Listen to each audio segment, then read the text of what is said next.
There's a guy, a Texas man, who went berserk after a hospital security guard said, you have to have a mask on. So what did he do? He bit through the man's thumb. That's what he did. Sir, you got to put on a mask, you're in the hospital. Response, let me bite your thumb off. The attacker's name is Chad Stalin. Let's put his picture up again.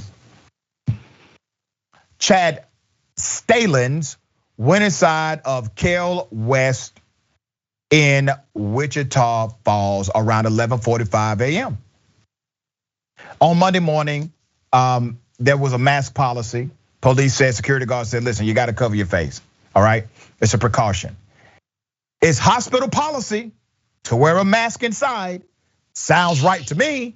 I mean, yeah, there's an infectious disease. It's killing people, damaging them in their respiratory functions for life. Some bad stuff has happened. You got to put on a mask here. You may be a carrier. You got to put on a mask. The guard told this guy multiple times. But the 37-year-old Stalins, he wasn't having it.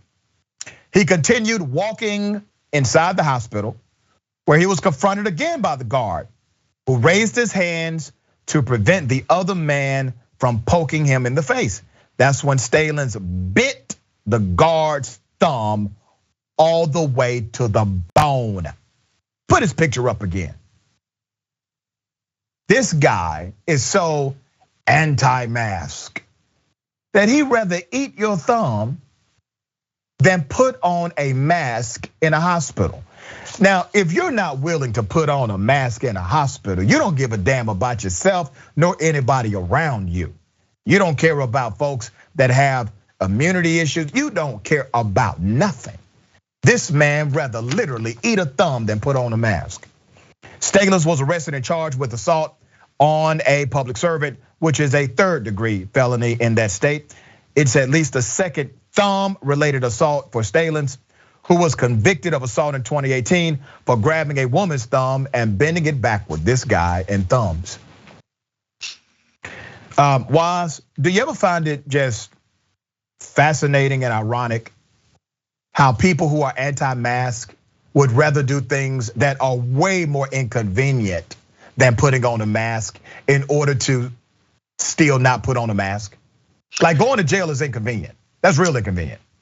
You know, it's interesting. I'm always more fascinated by the reason given, which is always an argument about freedom and liberty and civil liberties and the constitutional rights and all of that. And I'm just like, all right, sure, maybe wearing a mask to go to Olive Garden is an infringement upon your civil liberties, I guess, but like, is it worse than the Patriot Act? I don't know, right? Like, is it worse than, when Snowden revealed what the NSA was doing to our freedoms and our privacy and the violation of those freedoms and said privacies? I don't happen to think so, but it's just so strange to me how worked up they get about this stuff. And it speaks to the right-wing media propaganda machine, just getting these people worked up to a fever pitch. Because again, they're not gonna talk about the infrastructure bill. They're not gonna talk about the Green New Deal and the merits of it, or the child tax credit, or universal pre-K and kindergarten. They're not gonna talk about that on right-wing radio and the merits of those programs. They rather talk about this, and they get people worked up. Very well said.